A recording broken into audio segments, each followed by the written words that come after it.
Nagbabalik tayo sa Kababayan Today. Kasama naman natin ngayon si Malu Garcia, isang Filipino Cultural School Coordinator for the Cerritos chapter during the early 2000s until 2011. Hello! Welcome, Tita Malu! Oh, it's a pleasure to be here. Okay, Thank so you. ang kwento mo sa akin kanina, lahat kayo teachers na galing sa Pilipinas na lumipat dito, ano? That's correct. So, paano kayo napasok sa Filipino Cultural School? Paano kayo na-recruit at bakit kayo pumayag? Well, isang telepono lang. Isang tawag lang? Isang tawag lang, sinabi, sabi ni Lita Clamor na bakit hindi ka magturo dito sa Filipino Cultural School? And I said, ano yun? I wasn't quite clear about it. And she explained it and here you are. Here I am. So, Malu, kung tanungin kita, ano nga ba yung Filipino Cultural School? Ano bang ginagawa doon? It's a community effort in giving the youth the sense of being a part of the Filipino cultural heritage. Despite being here. In That's America. right, yes. I think it's really important, lalo na ako, may mga anak ako. Dito na lumalaki yung mga anak ko. Napaka-importante para sa akin na malaman nila kung anong ibig sabihin ng pagiging isang Pilipino. Mahirap yan kung hindi ka nakapaligid sa mga taong nakakaturo sa kanila. At kayo po, yung mga taong yon, hindi po ba? Bakit po napaka-passionate nyo para i-spread itong awareness about our culture? Tita Dolly? Yeah, because you have the feeling. You have the feeling that we are in a multicultural society. So we have to maintain our culture. Number one, to have that identity of Filipinos. And then second one, so that we can impart this Filipino cultural heritage to other ethnic groups. In that way, we understand each other and there will be a harmonious relationship among the ethnic groups in the community, promote understanding and appreciation of the culture. Yeah.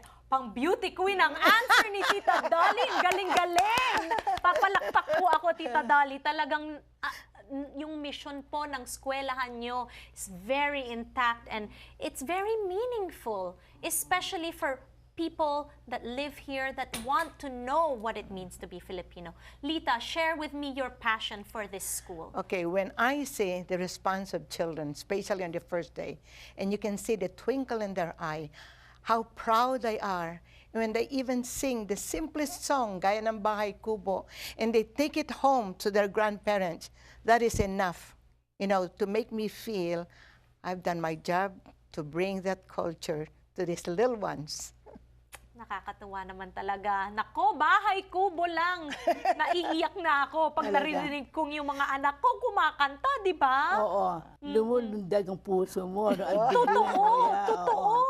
Oo, ikaw naman, Malu. Well, kinuha na nila yung sagot ko.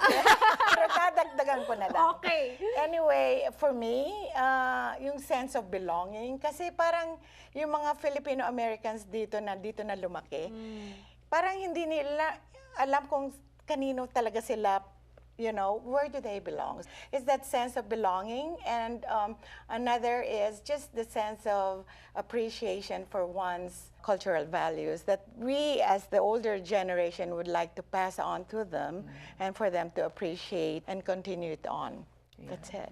Yeah. You know, the most important thing I really think is the driving force of this generation to pass it on to the next. Kailangan po natin gawin yan. Kasi kung hindi mamamatay yung ating kultura, napakabilis pong mangyari. But what a big achievement. 50 years of Filipino Cultural School. What an achievement. Tita Dolly, how do you feel? It's been 50 years now. I cannot describe it. No words can fit into it because of my feeling. I think it's my whole life is there. I eat, I drink, I sleep, I cry, I was happy. Whatever I do, I always relate to this project, the Filipino Cultural School. Naks naman. Lita, 50 years ang Filipino Cultural School. How does that make you feel? I really feel that I'm not growing old. You know, I still remember all those things that I've started with them. But one thing that admiration for these young ones. We didn't have that kind of technology before, you know? Puro pasulat-sulat, pakopya-kopya. But you know, but the energy that was in that, I think it's still the same. But these young ones, who took over, ang gagaling nila, nako, lahat.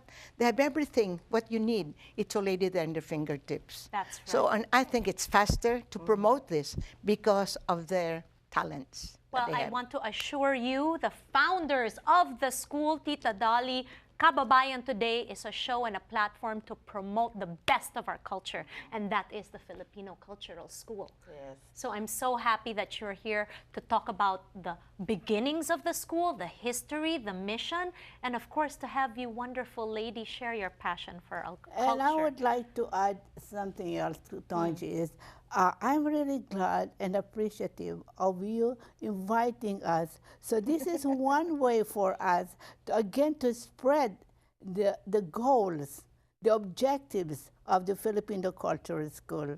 You being there to help us, not only to tell the people, but also to have that kind of feeling and radiate to all the people, especially the Filipino American youth, of this project. Thank you very much Thank for you. your kind words. And Malu, thank you for being here also. course, You have yeah. taken over. Now it's the younger generation. We're going to get to meet them when we return. Pero Yeah. what is it about their passion that is very similarly aligned to all of you? Because alam naman natin, you know, the older generation, iba na rin yung mentality sa younger generation. But what is the binding force between the generations of Filipino Americans? Well, I think what they have done actually is it's a dream come true, because it was already kind of like we were at that point, because we had been doing it something like 13, 14 years. And we were we needed a hiatus and we needed a rest. And then all of a sudden, They stepped in. they stepped in and they... Volunteering. Yeah, and I had the co-president, Serena, in 3rd grade when I first recruited her. And now she comes back to me and she says, it's almost like a silver platter there and saying, we're taking over.